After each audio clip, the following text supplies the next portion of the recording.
करोड़पति बनने के बाद हमने अपने लिए एक विला खरीदा, लग्जरी कार सारी की सारी अपने शोरूम में ला ली, अपने लिए वीआईपी रनवे और प्राइवेट हेलीपैड बनवा लिया, सुपर कार्स और सुपर बाइक्स को भी चला के देख लिया। और जब मैं अपने हाईक्रॉस की डिलीवरी लेके सिग्नल पे खड़ा हुआ था, अचानक से 2 ब्लैक स्कॉर्पियो आती है और मुझे उठा के लेके चले जाते हैं। अब वो कहाँ लेके जाते हैं ये मुझे नहीं पता था, ये कौन सी जगह थी ये भी मुझे नहीं पता था। बस वो लोग मुझे पूछ रहे थे कि मेरा पैसा कहाँ है। तो देखते हैं अब आगे क्या होता है। ये सब लोग उठा के मुझे अपने विला की तरफ लेके जाते हैं और मैं अपने विला में बंदी बन चुका था। इन्होंने मुझसे मेरी हर चीज छीन ली थी, मेरा मोबाइल फोन, मेरा क्रेडिट कार्ड, मेरे गाड़ियों की चाबियां सब इनके कब्जे में थी। पहले तो मुझे लग रहा था कि मेरा इतना सारा पैसा देख के इन सब लोगों ने मुझे किडनैप कर लिया और अब मुझसे फिरौती की रकम मांगेंगे। लेकिन इनका जो बॉस था मावेश, वो कुछ मुझे इस तरीके से बोलने लगा, अरे मैं आखिरी बार बोल रहा हूँ, मेरा पैसा मुझे दे दे वरना बहुत बुरा होगा। मुझे अभी भी समझ में नहीं आ रहा था कि कौन से पैसे की बात कर रहे हो। तो मैंने इनसे अच्छे से पूछ लिया कि भाई यार आप किस पैसे की बात कर रहे हो, मैंने तो आपसे कोई पैसा नहीं लिया। अरे भूतनी के वही पैसा जो तूने स्टोरेज बॉक्स से उठाया था। बिल्कुल सही, वो भाई का पैसा था जो गलती से गलत शिप में पहुंच गया।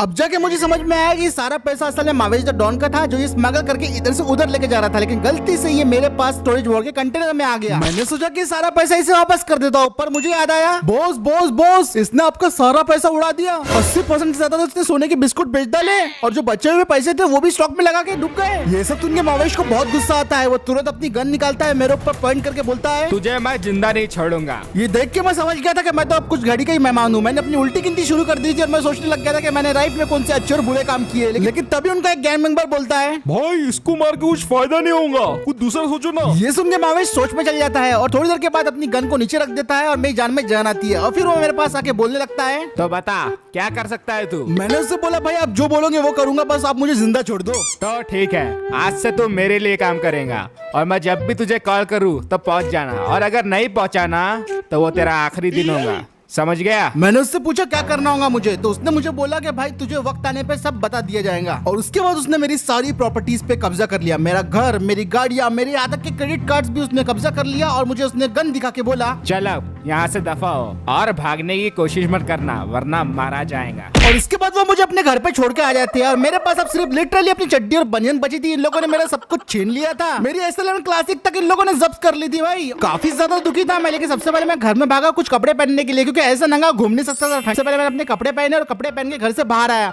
अब मैं सोच रहा था इस सिचुएशन से मैं किस तरीके से निपटूं, तो मेरा फोन बजने लगता है। जैसे ही मैंने फोन को उठाया और उसकी दूसरी साइड पे मावेश था और वो मुझे ये बोल रहा था कि आज 2 बजे एक ट्रेन आने वाली है, उसके अंदर एक स्विफ्ट गाड़ी होंगी जो तुझे चुरानी है। मैंने उससे पूछा, भाई आपके पास इतनी सारी गाड़ियां है तो स्विफ्ट का क्या काम है, तो उसने मुझे बोला, अरे जितना बोला है उतना कर। और ये कह के उसने फोन को काट दिया। अभी मुझे करना तो नहीं था, लेकिन अब मजबूरी थी, अगर नहीं करता तो वो मुझे जान से मार डालता। तो मैं तुरंत अपने गैरेज की तरफ भागता हूँ और अपनी गाड़ी लेने के लिए निकल पड़ता हूँ। अब मेरे पास अपनी कार तो नहीं थी, लेकिन मेरी पुरानी स्प्लेंडर जरूर रखी हुई थी। तो मैं तुरंत अपनी गाड़ी पे बैठता हूँ और गाड़ी को स्टार्ट करके मैं सीधा निकल पड़ता हूँ रेलवे स्टेशन की तरफ। अब ये स्प्लेंडर को मैंने काफी दिनों से चलाया नहीं था, तो ये थोड़ी थोड़ी आवाजें करने लग रही थी, लेकिन किसी तरह मैं गाड़ी को भगा भगा के फाइनली हाईवे की तरफ पहुंच जाता हूँ। और थोड़ी देर के बाद मुझे रेलवे ट्रैक्स भी दिखने शुरू हो जाते हैं और 10 मिनट तक 80 की स्पीड पे भगाने के बाद आखिरकार मुझे सामने अपनी ट्रेन दिख जाती है। तो मैं तुरंत अपनी बाइक को ऊबड़ खाबड़ रास्ते की तरफ लेके जाके ट्रेन का पीछा करने लगता हूँ। ये काफी ज्यादा डेंजरस था मेरे लिए, लेकिन मुझे किसी भी तरह इस चीज को अंजाम देना ही था। ऐसा नहीं है कि मैंने कभी पहले चोरियां नहीं की, लेकिन चलती हुई ट्रेन से कार को चुराना ये मेरे लिए कुछ अलग था। लेकिन मैंने फिर भी अपना एक प्लान रेडी रखा था। सबसे पहले मैंने पता किया कि कार को किस कंटेनर में रखा गया है, और जब मुझे पता चल गया मैंने अपनी बाइक को थोड़ा स्लो किया और बस ट्रेन के साथ थोड़ा मैच करते हुए चला रहा था मैं। ये काफी ज्यादा मुश्किल हो रहा था भाई, क्योंकि रास्ता भी सामने काफी उबड़ खाबड़ था।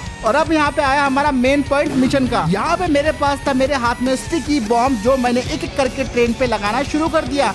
एक एक डब्बे पे, एक एक कंटेनर पे मैंने स्टिकी बॉम्ब लगाया और वो कुछ इस तरीके से जाके चिपक गया। और अब बारी थी इसे डेटोनेट करने की, तो मैं थोड़ा ट्रेन से पीछे हट गया ताकि मुझे कोई नुकसान ना हो, और मैंने 3, 2, 1 बोल के रिमोट का बटन दबा दिया। और भाई साहब ये जो ट्रेन के साथ हुआ ना, वो काफी ज्यादा भयंकर था। एक एक करके बॉम्ब फूटने लगे और भाई साहब वो नजारा काफी दिल दहला देने वाला था। सारी की सारी जो ट्रेन थी दोस्तों वो डिरेल हो चुकी थी। हालांकि उनमें से ज्यादा कुछ डिस्ट्रॉय नहीं हुआ था, मतलब अगर उसके अंदर कोई होगा तो वो बच ही गया होगा, लेकिन भाई ट्रेन का तो भाई कचुम्बर निकल चुका था, मतलब पूरी तरीके से डिरेल भी हो चुकी थी और मैं जो चाहता था वो हो गया था फाइनली। उसके बाद मैं तुरंत ट्रेन के पास पहुंचा, अपनी बाइक से उतरा और भाई स्विफ्ट को ढूंढना शुरू कर दिया। फाइनली थोड़ी देर के बाद मुझे स्विफ्ट मिल ही गई। अब बस मुझे गाड़ी को चालू करना था और यहाँ से निकलना था। मेरा लगभग आधा काम कंप्लीट हो ही गया था, तो मैं इसे चालू करने की कोशिश करता हूँ, लेकिन ये गाड़ी स्टार्ट होने का नाम नहीं लेती। अब मुझे इससे पहले कि कोई पुलिस वगैरह यहाँ पे आती तो मुझे फौरन यहाँ से निकलना था। गाड़ी चालू होने का नाम नहीं ले रही थी और इतने मुझे एक दूसरे ट्रेन के हॉर्न की आवाज आती है और वो देख के मैं बहुत ज्यादा दंग रह जाता हूँ। मैं देखता हूँ एक दूसरी ट्रेन सही वही पटरी से आ रही थी जहाँ पे एक्सीडेंट हो के रखा है और वहीं पे हम फंसे हुए थे। मैं किसी भी तरह अपनी गाड़ी को स्टार्ट करने की कोशिश कर रहा था। मुझे किसी भी तरह ये गाड़ी को लेके यहाँ से निकलना ही था, क्योंकि अगर मैं इस गाड़ी को लेके यहाँ से निकलता नहीं था, मावेश मुझे नहीं छोड़ता फिर, और ऐसे ही फंसा रहता और ट्रेन मुझे उड़ा देती। पर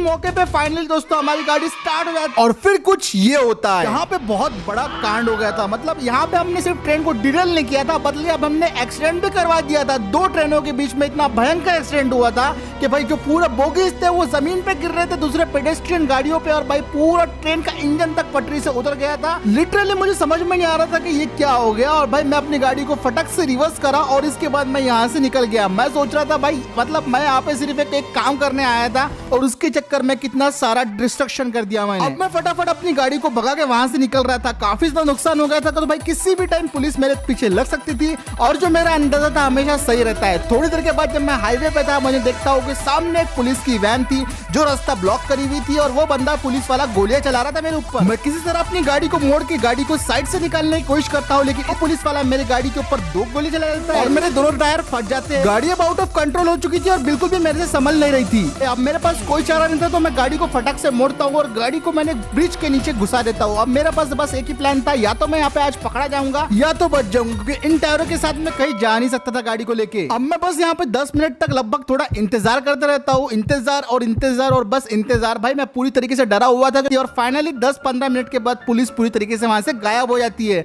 और फाइनली अब मैं इस खटारा को लेके यहाँ से निकल सकता था, और मैं अपनी गाड़ी को लेके फिर वहां से निकल के मावेश की बताई हुई जगह पे पहुंच जाता हूँ। और भाई ये मिशन मेरे लिए अभी तक का सबसे ज्यादा हार्डेस्ट मिशन था। अपनी स्विफ्ट के भी थोड़ी बहुत बैंड बच गई थी, क्योंकि पुलिस वाले ने गोलियां चलाई थी और थोड़ी बहुत मैंने इसको ठोक भी दिया था। फिर मैं मावेश को फोन लगाता हूँ और बोलता हूँ कि भाई गाड़ी मिल गई है, और थोड़ी देर के बाद वो आ जाता है अपनी पूरी स्कॉर्पियोज की गैंग में। एक एक करके आ रहे थे भाई वो, और काफी ज्यादा डर भी लग रहा था मुझे। भाई ब्लैक स्कॉर्पियो देख के भाई किसको डर नहीं लगता, पूरा काफिला लेके आए थे ये लोग। उसके बाद मावेश अपनी गाड़ी से उतरा, मेरे तरफ देख के बोला कि इसके जाके गाड़ी चेक करो। वो दौड़ते हुए बंदा मेरे पास आया और सीधा गाड़ी के बूट को चेक करने लगा, और तब मुझे मालूम पड़ा कि ये इनको गाड़ी से कोई मतलब था ही नहीं। इन्होंने गाड़ी के पीछे सीक्रेट जगह में डायमंड छुपा के रखे थे, और ये डायमंड्स की स्मगलिंग कर रहे थे। उनके बंदे को डायमंड मिल भी जाते हैं, वो डायमंड अपनी जेब में रखता है और मावेश को बोलता है सारे डायमंड से ऑल क्लियर बॉस। और इसके बाद मुझे मालूम पड़ता है इन्होंने मेरे को स्मगलर बना दिया। फिर मैं मावेश के पास जाता हूँ और उससे बोलता हूँ भाई मैंने तुम्हारा काम कर दिया, अब तो मुझे आजाद कर दो। वो बोलता है अभी के लिए तू जा सकता है, लेकिन जब भी हम बुलाए तुझे हाजिरी देने पहुंच जाना है। मैं ठीक है भाई बोल के निकल जाता हूँ, और मैं बहुत ज्यादा खुश था कि भाई मेरी जान बच चुकी है और इतना बड़ा मिशन भी मैंने पूरा कर लिया। तो आज की वीडियो को दोस्तों अपन यही खत्म करते हैं। वीडियो पसंद आया तो लाइक शेयर सब्सक्राइब जरूर करना, और आपसे मिलता हूँ मैं अगले वीडियो में।